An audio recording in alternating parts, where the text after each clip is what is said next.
ভোটের আগে Baharampur swimming pool নিয়ে শুরু হয়েছে রাজনৈতিক তরজা। সাংসদের দাবি উন্নয়ন তহবিলে কাজ করতে দেওয়া হচ্ছে না তাকে, এলাকার উন্নয়নের টাকা সুইমিং পুলে দেওয়ার কথা বলা হচ্ছে। এ নিয়ে সাংসদকে বিধতে চাচ্ছে না তৃণমূল কংগ্রেস। মনোবীক্ষণ পলিক্লিনিক, চিকিৎসার জগতে এক দশক। এখন এখানে সব বিষয়ে ডাক্তারবাবু একসাথে তলায়।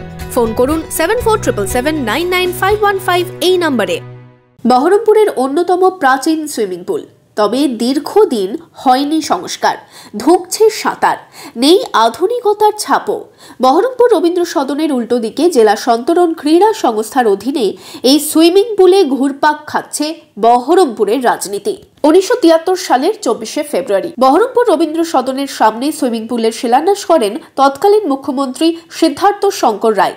50 বছর পেরিয়ে গেলেও এখনও আধুনিক রূপ পায়নি দীর্ঘদিনের এই সুইমিং পুল। লোকসভা ভোটের আগে ফের চর্চায় মুর্শিদাবাদ সুইমিং পুল।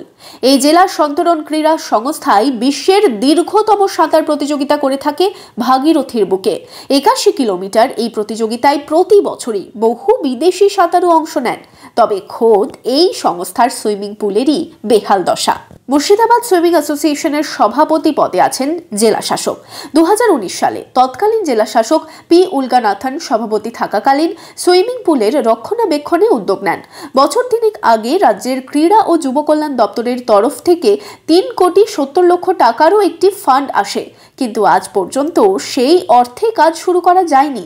এটা খুব প্রয়োজন। 2019 সালে ডক্টর উলগানাথন এটা খুব চেষ্টা করেছিলেন এবং স্পোর্টস ডিপার্টমেন্ট থেকে এটা 5 কোটি টাকার একটা ডিপিআর স্যাংশনও করেন। তার মধ্যে 3,70,00,000 স্যাংশন হয়, নন শিডিউল আইটেম 1,30,00,000 কেটে রেখে 3,70,00,000-এর মধ্যে 2 কোটি টাকা ডিএম ফান্ডে দেন। মুর্শিদাবাদ সুইমিং অ্যাসোসিয়েশনের দাবি, করোনা চলে আসায় সেই সময় কাজ করা যায়নি। যেহেতু কোভিড চলে আসে, আমরা খুব ব্যাড লাকি যে সেই কোভিডের জন্য আমাদের এই সুইমিং পুলটা স্টার্ট হয় না। পরবর্তী কোভিডের পরে যখন আরম্ভ করতে যায় তখন দেখা যাচ্ছে যে মাল মেটেরিয়ালসের এত দাম, সেই দাম অর্থাৎ হচ্ছে সেই যে শিডিউল হয়েছিল 5 কোটি সেটা 7 কোটি টাকায় দাঁড়িয়ে যায়।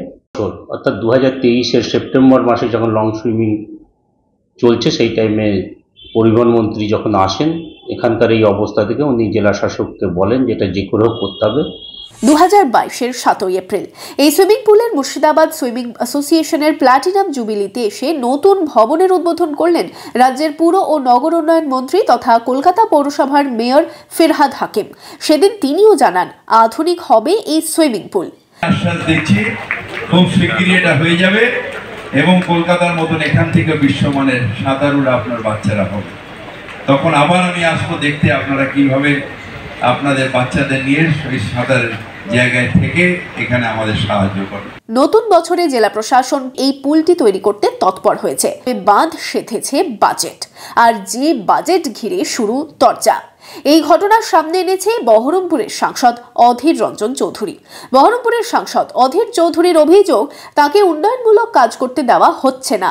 বুধবার অধীর দাবি করেছেন তার কাছ থেকে 65 লক্ষ টাকা সুইমিং পুল করতে চাওয়া হচ্ছে। তবে সুইমিং পুল না বানিয়ে সাধারণ মানুষের সমস্যার সমাধানে তিনি কাজ করতে চান। টাকা চাইছে কিসের জন্য জানেন? এই যে সুইমিং পুল, এই সুইমিং পুল আমাকে 65 লাখ টাকা চাইছে। কেন? মমতা ব্যানার্জির ইচ্ছা এখানে একটা সুইমিং পুল হোক। সুইমিং পুল আছে, সেটাকে আরো আধুনিক করাবে। যাই না দিদির বহরমপুরে চান্দানে কোনো অসুবিধা হয় কিনা। ডিএম বলছে মুখ্যমন্ত্রীর ইচ্ছা এই সুইমিং পুলে আপনি 65 লাখ টাকা খরচ করুন। তাহলে সুইমিং পুলে কে চান করবে? তার থেকে এই টাকা দিয়ে গরিব মানুষকে আমি শুদ্ধ পানীয় জল দিব। এখানেই আক্ষেপ জেলার সাঁতারুদের। এই টাকা পেলে উন্নয়ন তো সুইমিং পুলের হতোই, জেলার সাঁতারুরা পেত প্র্যাকটিসের উন্নত পরিকাঠামো। যদি এটা দিত তাহলে খুব ভালো হতো। এবং উনি তো এই জেলার এমপি সাহেব, জেলার একটা খেলাধুলার ছেলে, উনি খেলাধুলা নিয়েই থেকেছেন, উনি ভালো খেলোয়াড়। উনি সুইমিং এবং আপনার ফুটবল, ক্রিকেট সব কটাতেই উনি খুব দক্ষতা সহকারে খেলতেন। কাজে উনি তো অনেক ভালো ভালো কাজ করছেন। এটা তো একটা অ্যাসেট হয়ে থাকবেন, ওনার একটা অবদান থাকবে এর মধ্যে। ভোটের আগে ফের চর্চায় মুর্শিদাবাদ সুইমিং পুল। শুরু হয়েছে রাজনৈতিক তরজাও। উন্নয়নের কাজে সংসদ তহবিল বরাদ্দ নিয়ে অধীরের অভিযোগ উড়িয়েছেন তৃণমূলের জেলা সভাপতি অপূর্ব সরকার। হঠাৎ নির্বাচনের সময় অধীরবাবু একথা বলছেন কেন জানি না। তিনি নিজেই বলছেন তার 80টা নাকি জলের কল তিনি নাকি এরকম ব্যবস্থা করে উদ্বোধন করেছেন, কাজ করেছেন। তাহলে 80টা উদ্বোধন করলো না, আটকালো না, 81 নম্বরটা আটকালো অধীরবাবুর এই দ্বিচারিতার মানে কি? সুইমিং পুলের টাকা দিয়েছে মুখ্যমন্ত্রী ইতিমধ্যেই মুখ্যমন্ত্রী সুইমিং পুলের জন্য টাকা দিয়েছেন। Bureau report, imagine community media.